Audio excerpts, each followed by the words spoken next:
ಶ್ರೀ ಗುರುಭ್ಯೋ ನಮಃ. ಹರಿ ಓಂ. ಗುರುರ್ಬ್ರಹ್ಮ ಗುರುರ್ವಿಷ್ಣು ಗುರುದೇವೋ ಮಹೇಶ್ವರಃ. ಗುರು ಸಾಕ್ಷಾತ್ ಪರಂಬ್ರಹ್ಮ ತಸ್ಮೈ ಶ್ರೀ ಗುರವೇ ನಮಃ. ಸದ್ಗುರುಪಾದಾರವಿಂದಾಭ್ಯಾಂ ನಮಃ. ಆತ್ಮೀಯ, ದೀಪಾವಳಿಯ ವರ್ಷ ಭವಿಷ್ಯವನ್ನು ಹೊರತಂದಿದ್ದೇನೆ. ಇದು ಕ್ರೋಧಿ ನಾಮ ಸಂವತ್ಸರದ ದೀಪಾವಳಿಯಿಂದ ವಿಶ್ವಾವಸು ನಾಮ ಸಂವತ್ಸರದ ದೀಪಾವಳಿಯವರೆಗೆ ಇರುತ್ತದೆ. ಮೊದಲಿಗೆ ಕೃಷಿ ವಿಚಾರ. ಹೈನು ಬೆಳೆಯು ಉತ್ತಮವಾಗಿರುತ್ತದೆ. ಫಸಲುಗಳು ಚೆನ್ನಾಗಿ ಫಲಿಸುತ್ತವೆ. ಸಾಮಾನ್ಯವಾಗಿ ಕೃಷಿಕರ ಆದಾಯ ಹೆಚ್ಚಾಗುತ್ತದೆ. ರಾಜ್ಯ ವಿಚಾರ. ರಾಜ್ಯದಲ್ಲಿ ರಾಜಕೀಯ ಅಸ್ಥಿರತೆ ಕಾಡುತ್ತದೆ. ಕೆಲವೊಂದು ರಾಜಕೀಯ ಮೇಲಾಟಗಳು ನಡೆಯುವ ಸಾಧ್ಯತೆಗಳಿವೆ. ಅಭಿವೃದ್ಧಿಯ ಕಡೆಗೆ ಹೆಚ್ಚು ಗಮನವಿರುವುದಿಲ್ಲ. ಕೆಲವೊಂದು ಸಾಂಕ್ರಾಮಿಕ ರೋಗಗಳು ಬಾಧಿಸಬಹುದು. ಸ್ವಲ್ಪ ಮಟ್ಟಿನ ಪ್ರಕೃತಿಯ ಮುನಿಸುಗಳು ಕಾಣುತ್ತಿವೆ. ಕೋಮು ಕಲಹಗಳನ್ನು ಸಹ ಕಾಣಬಹುದು. ರಾಷ್ಟ್ರ ವಿಚಾರ.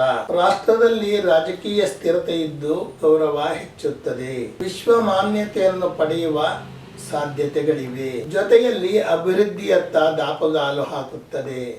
ಆರ್ಥಿಕ ಸ್ಥಿತಿಯು ಉತ್ತಮಗೊಳ್ಳುತ್ತಾ ಹೋಗುತ್ತದೆ.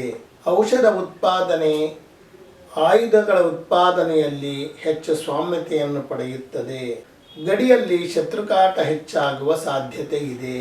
ಶತ್ರುಗಳನ್ನು ಮಣಿಸುವ ಶಕ್ತಿ ಖಂಡಿತ ಇರುತ್ತದೆ. ಸ್ಥಿರವಾದ ಆರ್ಥಿಕ ಅಭಿವೃದ್ಧಿಯನ್ನು ಕಾಣಬಹುದು. ಕಿರಿಯ ರಾಜಕಾರಣಿಗಳು ತಮ್ಮ ಸುರಕ್ಷತೆಯ ಬಗ್ಗೆ ಹೆಚ್ಚು ಗಮನ ಹರಿಸುವುದು ಅಗತ್ಯ. ಮೊದಲಿಗೆ ಮೇಷರಾಶಿ.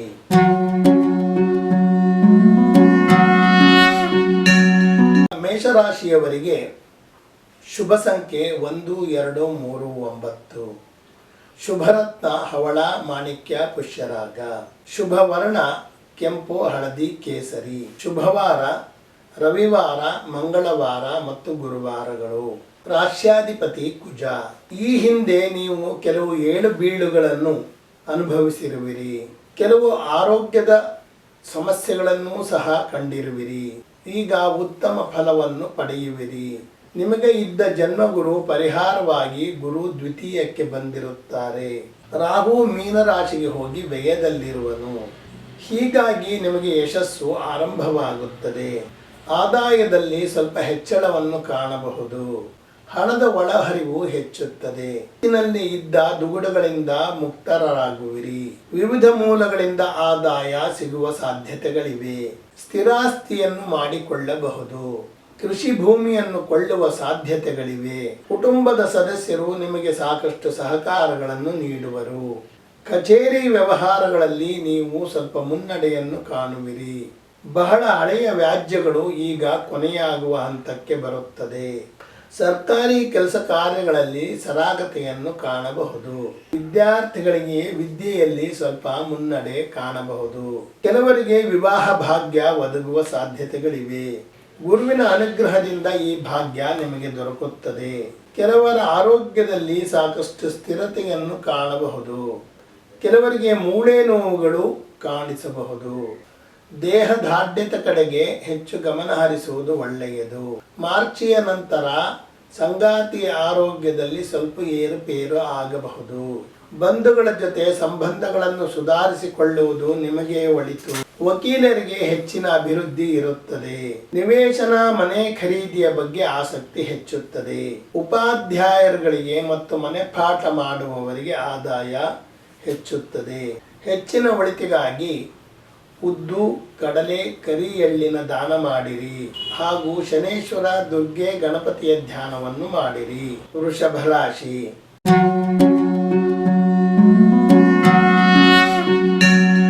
ಶುಭ ಸಂಖ್ಯೆ 5, 6, 8.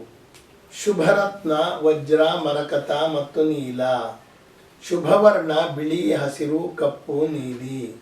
ಶುಭವಾರ ಬುಧ, ಶುಕ್ರ ಮತ್ತು ಶನಿವಾರಗಳು. ರಾಶ್ಯಾಧಿಪತಿ ಶುಕ್ರ. ಲಗ್ನದಲ್ಲಿ ಗುರು ಬಂದಿರುವುದರಿಂದ ಆತ್ಮವಿಶ್ವಾಸ ಹೆಚ್ಚಾಗುತ್ತದೆ. ಗುರು ವ್ಯಯದಲ್ಲಿದ್ದಾಗ ಅನುಭವಿಸಿದ ತೊಂದರೆಗಳು ಕಡಿಮೆಯಾಗುತ್ತವೆ. 10ನೇ ಮನೆಯ ಶನಿ ಸಂಚಾರದಿಂದ ಯಶಸ್ಸನ್ನು ಕಾಣುವಿರಿ. ದೀಪಾವಳಿಯ ನಂತರ ಉತ್ತಮ ಫಲಗಳನ್ನು ಕಾಣಬಹುದು. ವಿವಾಹ ಯೋಗ ಮತ್ತು ಉದ್ಯೋಗದಲ್ಲಿ ಬಡ್ತಿ ಅಥವಾ ಸ್ಥಾನ ಬದಲಾವಣೆಯನ್ನು ಕಾಣಬಹುದು. ಅತಿಯಾದ ಕೆಲಸದ ಒತ್ತಡದಿಂದ ಶರೀರ ಮತ್ತು ಮನಸ್ಸು ಬಳಲುತ್ತದೆ. ಹೊಟ್ಟೆಯಲ್ಲಿ ಉಷ್ಣಾಂಶ ಹೆಚ್ಚಾಗುವಿಕೆ ಇರುತ್ತದೆ. ಆಸ್ತಿಗೆ ಸಂಬಂಧಿಸಿದ ಕೆಲಸಗಳಿಗೆ ಬಂಧುಗಳು ಸಹಕಾರ ನೀಡುವರು. ಮಕ್ಕಳ ನಡವಳಿಕೆ ಬಗ್ಗೆ ಸಾಕಷ್ಟು ಎಚ್ಚರಿಕೆ ವಹಿಸಿರಿ. ರಾಜಕಾರಣಿಗಳಿಗೆ ಹೆಚ್ಚು ಅನುಕೂಲ ಮತ್ತು ಜನ ಸ್ಪಂದನೆ ಸಿಗುತ್ತದೆ. ಇದರಿಂದ ಇವರಿಗೆ ಸ್ಥಾನಮಾನ ಸಿಗುವ ಸಾಧ್ಯತೆಗಳಿವೆ. ವಿದೇಶಿ ವ್ಯವಹಾರಗಳನ್ನು ಮಾಡುವವರಿಗೆ ಹೆಚ್ಚಿನ ಅಭಿವೃದ್ಧಿ ಇರುತ್ತದೆ. ಅದರಿಂದ ಹೆಚ್ಚು ಲಾಭವನ್ನು ಕಾಣಬಹುದು. ಹಿರಿಯರಿಂದ ಧನ ಸಹಕಾರಗಳು ದೊರೆಯುತ್ತವೆ. ಕೆಲವರಿಗೆ ವಿದೇಶಕ್ಕೆ ಹೋಗಿ ಬರುವ ಅವಕಾಶಗಳು ದೊರೆಯುತ್ತವೆ. ಸಂಗಾತಿಯ ಜೊತೆ ಕೂಡಿ ಮಾಡಿದ ವ್ಯವಹಾರಗಳಲ್ಲಿ ಹೆಚ್ಚು ಲಾಭವಿರುತ್ತದೆ. ಗುರುವು ಮಿಥುನಕ್ಕೆ ಬಂದ ನಂತರ ಹಣದ ಒಳಹರಿವು ಹೆಚ್ಚಾಗುತ್ತದೆ. ಯುಗಾದಿಯ ನಂತರ ಆಭರಣ ತಯಾರಕರಿಗೆ ಹೆಚ್ಚು ವ್ಯಾಪಾರ ಉಂಟಾಗುತ್ತದೆ. ವಿದೇಶಿ ವ್ಯವಹಾರಗಳನ್ನು ಮಾಡುವವರಿಗೆ ಲಾಭ ಹೆಚ್ಚುತ್ತದೆ. ಹೊಸ ಉದ್ಯೋಗದ ಸಾಧ್ಯತೆಗಳಿವೆ. ವಿವಾಹ ಪ್ರಯತ್ನಕ್ಕೆ ಈಗ ನೀವು ಮುನ್ನಡಿ ಹಿಡಿಯಿರಿ. ಅದಿರು ವ್ಯಾಪಾರಿಗಳಿಗೆ ಸ್ವಲ್ಪ ವ್ಯಾಪಾರ ಹೆಚ್ಚಾಗುತ್ತದೆ. ಹಿರಿಯ ಅಧಿಕಾರಿಗಳ ಸಹಕಾರ ನಿಮಗೆ ದೊರೆಯುತ್ತದೆ. ಆತ್ಮಾಭಿಮಾನ ಕೂಡ ಜಾಸ್ತಿ ಆಗುತ್ತದೆ. ಧರ್ಮ ಕಾರ್ಯಗಳಿಗಾಗಿ ಹಣ ಖರ್ಚಾಗುತ್ತದೆ. ವಾಹನ ತಯಾರಕರಿಗೆ ಮತ್ತು ವಿತರಕರಿಗೆ ಲಾಭ ಹೆಚ್ಚಾಗುತ್ತದೆ. ಹೆಚ್ಚಿನ ಒಳಿತಿಗಾಗಿ ಹುರುಳಿ, ಹೆಸರು ಮತ್ತು ಅವರೆ ಧಾನ್ಯವನ್ನು ದಾನ ಮಾಡಿರಿ. ಗಣೇಶ ಮತ್ತು ಲಕ್ಷ್ಮೀನಾರಾಯಣರನ್ನು ಧ್ಯಾನ ಮಾಡಿರಿ. ಮಿಥುನ ರಾಶಿ.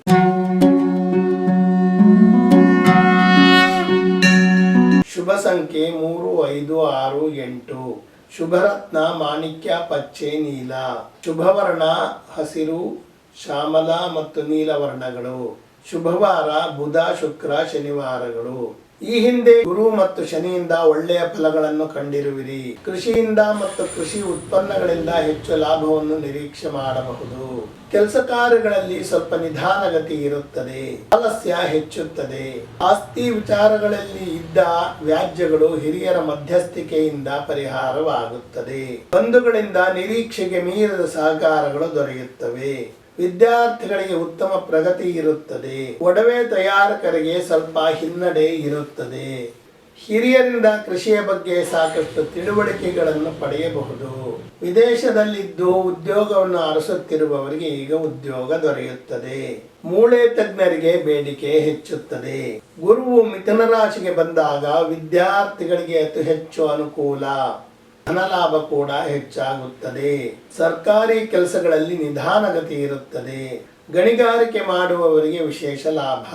ಶೀತ ಬಾಧೆ ನಿಮ್ಮನ್ನು ಕಾಡಬಹುದು. ಶನಿಯು ಮೀನಕ್ಕೆ ಬಂದ ನಂತರ ರಾಜಕೀಯವನ್ನು ವೃತ್ತಿಯನ್ನಾಗಿ ಮಾಡಿಕೊಂಡವರಿಗೆ ಲಾಭ ಹೆಚ್ಚು. ದಿನಸಿ ಪದಾರ್ಥಗಳನ್ನು ರಫ್ತು ಮಾಡುವವರಿಗೆ ಲಾಭವಿದೆ. ಕೃಷಿಯಿಂದ ಲಾಭವಾಗುತ್ತದೆ. ದೈವ ಕಾರ್ಯಗಳಿಗಾಗಿ ಹಣ ಖರ್ಚಾಗುತ್ತದೆ. ಕೆಲವರಿಗೆ ಅವರಿಗೆ ಬಯಸಿದ ಜಾಗಕ್ಕೆ ವರ್ಗಾವಣೆ ದೊರೆಯುವ ಸಾಧ್ಯತೆಗಳಿವೆ. ಲೋಹಗಳನ್ನು ವ್ಯಾಪಾರ ಮಾಡುವವರ ಲಾಭ ಹೆಚ್ಚಾಗುತ್ತದೆ. ಪಾಲುದಾರಿಕೆ ವ್ಯವಹಾರಗಳಲ್ಲಿ ನಿಧಾನ ಪ್ರಗತಿ ಇರುತ್ತದೆ. ವಾಹನ ಚಲಾವಣೆಯನ್ನು ಮಾಡುವಾಗ ಎಚ್ಚರ ವಹಿಸಿರಿ. ರಾಹುವಿನಿಂದ ನಿಮಗೆ ವಿದೇಶಿ ಪ್ರವಾಸಗಳು, ವಿದೇಶಿ ಉದ್ಯೋಗಗಳು ದೊರೆಯುವ ಸಾಧ್ಯತೆ ಇದೆ. ವಿದೇಶಿ ಇರುವವರು ತಮ್ಮ ಆರೋಗ್ಯದ ಬಗ್ಗೆ ಎಚ್ಚರ ವಹಿಸಿರಿ. ಸರ್ಕಾರಿ ಅಧಿಕಾರಿಗಳಲ್ಲಿ ವೃತ್ತಿಯಲ್ಲಿ ಅಭಿವೃದ್ಧಿಯನ್ನು ಕಾಣಬಹುದು. ತಾಯಿಯ ಜೊತೆ ಕಾವೇರಿದ ಮಾತುಗಳಾಗುತ್ತವೆ. ಕ್ರೀಡಾಪಟುಗಳಿಗೆ ಬೇಕಾದ ಸವಲತ್ತುಗಳು ದೊರೆಯುತ್ತವೆ. ಕೇತುವಿನಿಂದ ಬಂಧುಗಳ ನಡುವೆ ಒಮ್ಮತ ಮೂಡಿದರೂ ಸಹ ರಾಹುವಿನಿಂದ ಅದು ವ್ಯತ್ಯಾಸವಾಗುತ್ತದೆ. ಹೆಚ್ಚಿನ ಒಳಿತಿಗಾಗಿ ಕಡಲೆ ಮತ್ತು ಉದ್ದು ಧಾನ್ಯ ದಾನ ಮಾಡಿರಿ. ಶಿವ ಮತ್ತು ಲಕ್ಷ್ಮೀನಾರಾಯಣರನ್ನು ಧ್ಯಾನಿಸಿರಿ.